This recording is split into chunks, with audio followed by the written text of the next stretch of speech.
এখানে ঘোষণা হবে না। আমরা সকলে এখন মূল স্লোগানের দিকে যাবো ইনশাআল্লাহ।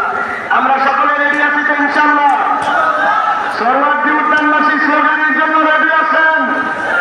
গাজাবাসীর পক্ষে স্লোগানের জন্য রেডি আছেন? মানবতার পক্ষে স্লোগানের জন্য রেডি আছেন? বাংলাদেশকে ফিলিস্তিনের জন্য প্রস্তুত আছে? আমরা তাহলে স্লোগান দিয়ে এখন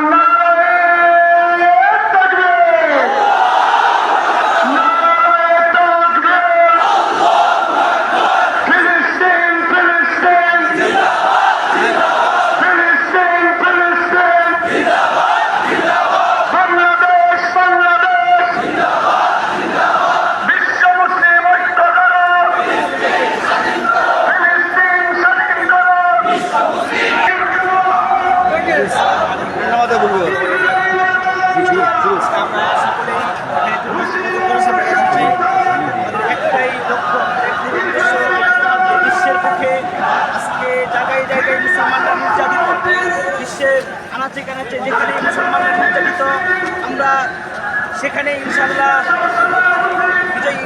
বিজয় করব। এবং যারা আজকে যে সমস্ত ইহুদিরা আজকে গাজায় লক্ষ লক্ষ শিশু এবং মহিলাদেরকে মারে উড়িয়ে দিচ্ছে, আমরা তাদেরকে স্পষ্ট ভাষায় জানিয়ে দিতে চাই, তোমরা তোমাদের হত্যাকাণ্ড, তোমরা তোমাদের এই নির্যাতন বন্ধ করো, অন্যথায় বিশ্বের সকল মুসলমান যদি জাগৃত হয়ে যায়, বিশ্বের সকল মুসলমান যদি এক হয়ে যায়, তাহলে তোমরা পালানোর রাস্তা পাবে না। বলতে চাই, মাত্র 85 থেকে 90 লাখ ইহুদি খ্রিস্টান প্রায় 200 কোটি মুসলমানদের বিরুদ্ধে ঘোষণা করছে। আর মুসলমানরা যে সমস্ত মুসলমানদের আরব কান্ট্রিগুলা তারা ভোগান্তিতে লিপ্ত আছে, তারা আরামায়েশে লিপ্ত আছে। আমরা বলতে চাই, তোমরা যে সমস্ত আরব কান্ট্রির যে সমস্ত শাসক আছো, তোমরা যদি এখনো জাগ্রত না হও, তাহলে আল্লাহর আযাব সর্বপ্রথম তোমাদের উপর আসবে, তারপর অন্যদের উপর যাবে।